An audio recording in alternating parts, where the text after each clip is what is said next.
After starting out the season with the tie to the Pittsburgh Steelers, who went 13-3 last year, things are looking promising for the Cleveland Browns.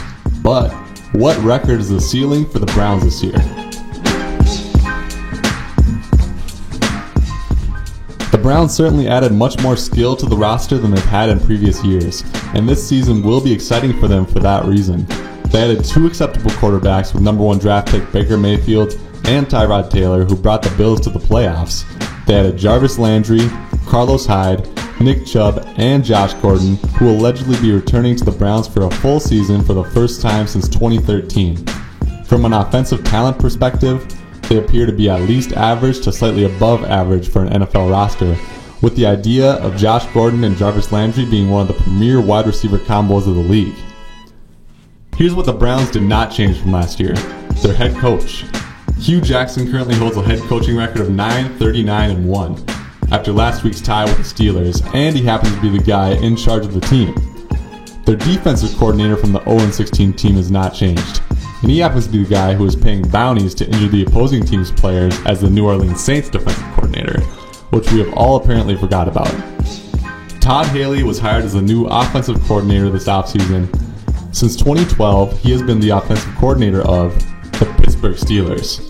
The Steelers have certainly been pretty good of late, so that appears promising. The Cleveland Browns defense is largely unchanged, but is adding the number 4 pick in the draft, Denzel Ward, at cornerback, which may help their passing defense. Ward looked great in his first outing, recording 2 interceptions in the game. Last year, the Browns ranked 14 in passing defense, 26 in rushing defense, and 19 in point-per-game defense. Being that there were not too many moving pieces on this defense from last year, I would anticipate around the same results as of last year, being a slightly below average defense. Also, anyone who watched the Browns and Steelers game probably noticed there were a huge number of plays where Tyrod had about 1 to 2 full seconds before there were 3 Steelers in the backfield. The offensive line appears below average at best on first impression. The Week 1 reaction to the Pittsburgh Steelers game is that the Cleveland Browns are able to hang with the former 2 seed in the AFC, Pittsburgh Steelers. But let's dive a little further into that specifically. Ben Roethlisberger is notorious for being a good home quarterback and an away quarterback that is much more shaky. Since 2014, his difference in passer rating between home and away games is 19.4, the largest difference by a large margin of any quarterback. He also threw 4 picks in this game, fumbled the ball once, and James Conner fumbled the ball once, which is some help the Browns will likely not receive again as the season goes on.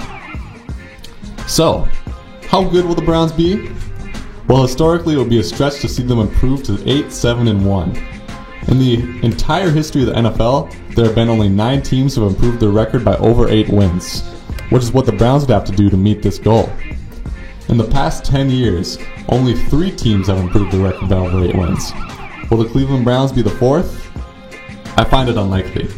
Their offensive talent and coordinator have improved significantly from last year, but with the same head coach and largely the same defense from last year, there's certainly additional room for improvement here.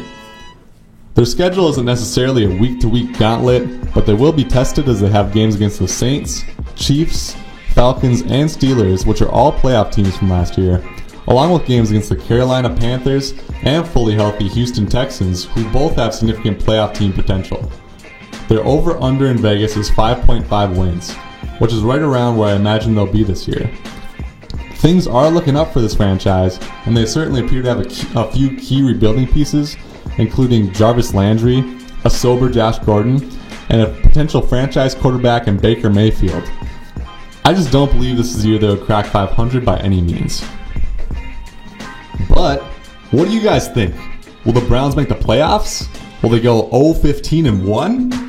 Hit us up at Angry Sports Mob on Twitter, Facebook, and Instagram and let us know.